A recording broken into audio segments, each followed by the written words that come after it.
okay. I got to go snow blowing and everything else. Yeah, I don't care for the snow. I'll stay out of that. Buster, what are you doing? He's ready to go. He snuck in yesterday. Did he really? The doors have been open for 3 days because we've had an event going on. Oh. He just goes right in. Wow, my phone's blowing up. I haven't had service until now. It was discovered in 1810 by a man named Aaron Higginbotham. Aaron was a land surveyor for the Henshaw family who owned this property at the time, and he was sitting right up there on that ledge when he felt a cool breeze come from below. Now he thought this was strange because it was the middle of summer, so like any sane person, he went to explore, and he then found about a basketball-sized hole where our entrance is today. He then proceeded to name this the Henshaw Cave after the family that lived here. Now at this time, this cave was only about 2 rooms deep, but 6 months later, he actually discovered another cave entrance right through the woods about 1.5 miles that way, and he named it the Higginbotham Cave after himself. At this point in time, though, these were known as 2 separate cave systems, and it wasn't until 1953 that a passageway that connected these 2 systems was discovered. We're going to go through that passageway today, so we'll talk more about it then. And in 1955, we renamed it Cumberland Caverns after our close proximity to the Cumberland Plateau, and it rolls off the tongue a little bit easier than the Henshaw Higginbotham Cave. Before we head inside, do you guys have any questions? No. Okay, well, once again, my name is Lydia. Feel free to ask me anything you need to know as we make our way through, and y'all can follow me. You guys can head on down to this black handrail right over there. Y'all will wait for me right there. Wow.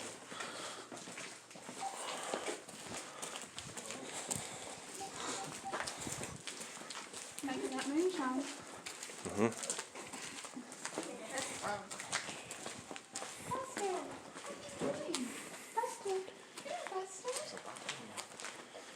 So does anybody know what this right here is? Making moonshine. A little bit too excited about that. Yes, this is a moonshine still. Now, it's actually not original to our cave. Back on July 4th, 1956, when we gave our very first commercial tour, we had a local Warren County Sheriff's officer with us. At the end of his tour, he told us that he was disappointed, and he said that this was a fake cave. When we asked him why, he said it's because every cave that he's ever been into has had a moonshine still. Now, this actually bothered him so much that that night he went home and picked out one of the 3 illegal moonshine stills that he kept in his basement and brought with him on display for guys. Exactly. Now, unfortunately, it is missing 2 parts. Hey, Buzz. Let's go, buddy. You guys come this way. We've got a Jeep. Yeah, right? Y'all come stand right over here. So he brought you an illegal one just to sit at? Yes. That's awesome.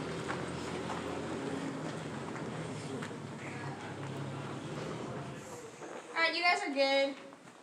I moved them. Y'all are good. Come back up.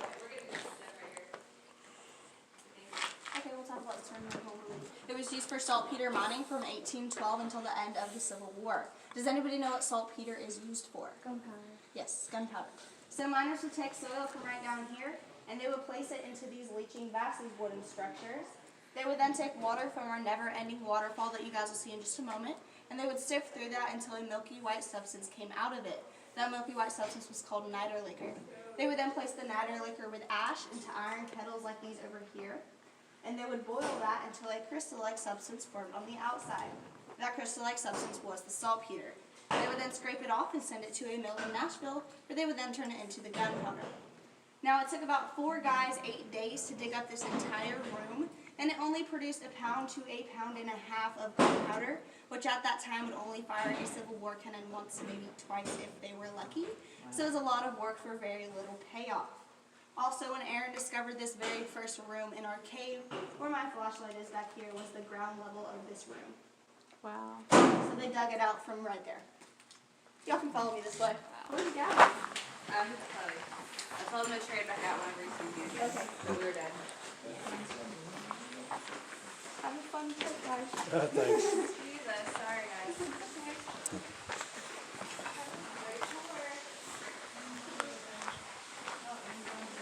Oh, wow.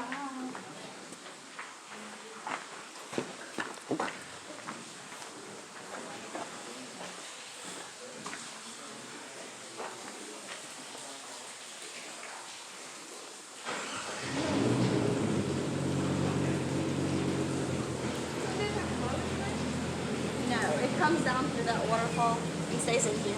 Oh, wow.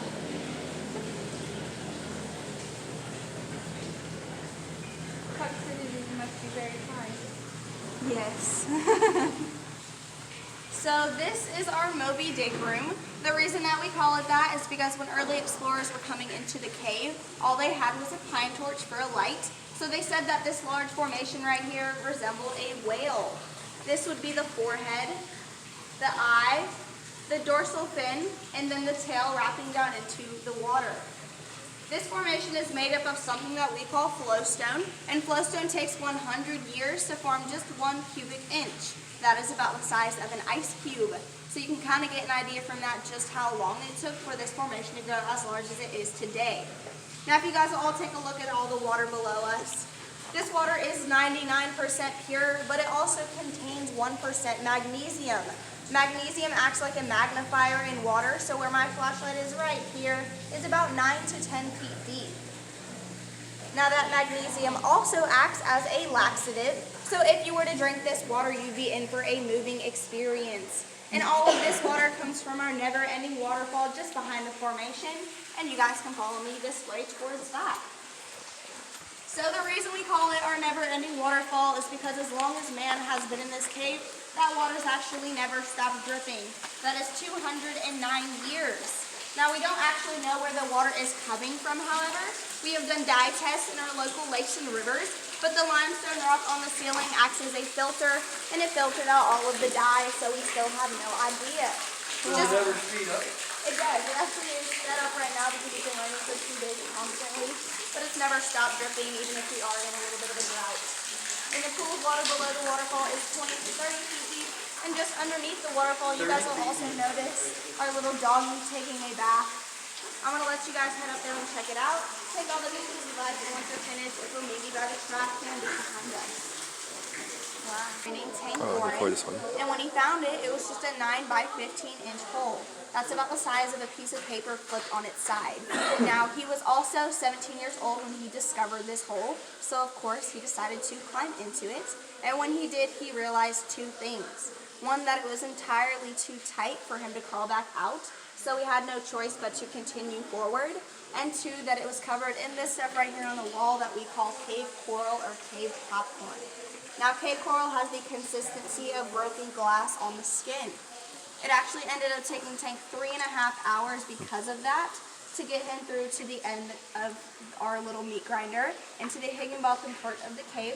He was then pulled out by his buddies Tom Barr and Del Smith, who had said he looked like he'd been through a human meat grinder because his clothes were shredded to pieces. Now, luckily for us, what took him 3.5 hours is only going to take us about 60 seconds to walk through today because it has been blasted out 3 separate times since then. Also, we've got our little cave cricket buddy hanging up there. We have a ton of those throughout the cave, and they are blind. Oh, there's some hanging out over here today as well. But you guys can follow me this way. Yeah. There was a ton in there.